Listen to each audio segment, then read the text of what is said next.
Welcome back to the Life Strategies Podcast. I'm your host, Michelle Jones, and today we're going to talk about a topic that is now recognized as a critical public health concern: loneliness.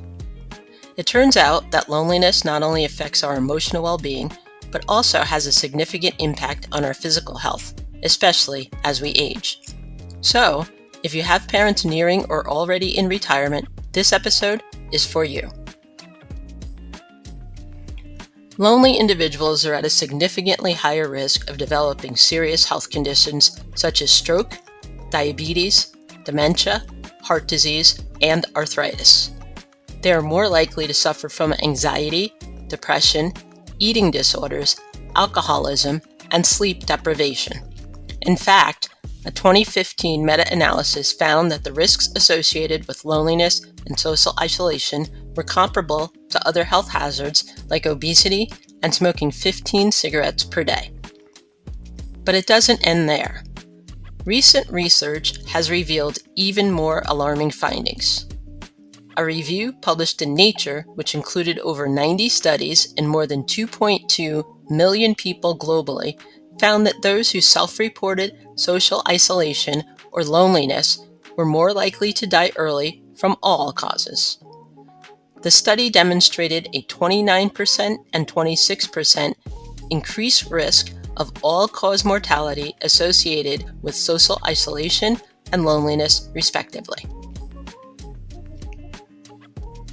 The study encompassed diverse populations from various countries, including the US, the UK, Japan, Korea, and Finland. The research revealed that both social isolation and loneliness are associated with an elevated risk of all-cause mortality in the general population. For example, social isolation was linked to a higher risk of mortality from cardiovascular disease, while socially isolated patients with breast cancer faced higher cancer-specific mortality. Interestingly, this meta-analysis debunked the notion that women were less likely to experience social isolation. Both men and women were found to have an increased risk of all-cause mortality associated with social isolation. However, no association was found between loneliness and all-cause mortality risk in either gender. Now you may be wondering, why is this such a pressing issue? Well, the repercussions of a loneliness epidemic extend beyond individual health. They affect our communities as a whole. Communities with stronger social cohesion exhibit lower disease rates and all-cause mortality compared to those lacking social capital. They are more resilient in the face of natural disasters and experience less violence. Recognizing the urgency of this issue, the Surgeon General has issued an advisory emphasizing the importance of investing in strategies that alleviate the epidemic of loneliness.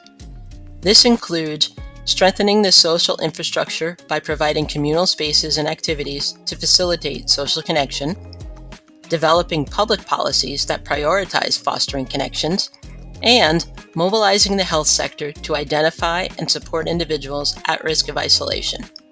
But it's not just about policy changes. Reforms in digital environments such as social media are also needed to mitigate negative effects and promote transparency. Research and public awareness of campaigns can deepen our understanding and raise awareness of this pressing issue. By addressing social isolation and loneliness, we can improve individual well-being and build healthier, more resilient communities for the benefit of all. The social and economic costs of inaction are too great to ignore. According to a study by the AARP, social isolation among older adults in the U.S. contributes to an estimated $6.7 billion in annual medical insurance expenditure. If you want to learn more about the impact of loneliness and how to support your parents in their retirement years, be sure to subscribe to the Life Strategies podcast and newsletter.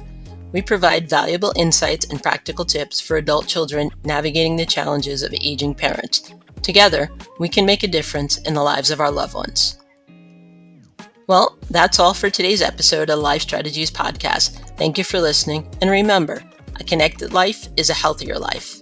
And as always, I wish you faith, hope, and love in your life. Bye for now. See you next episode.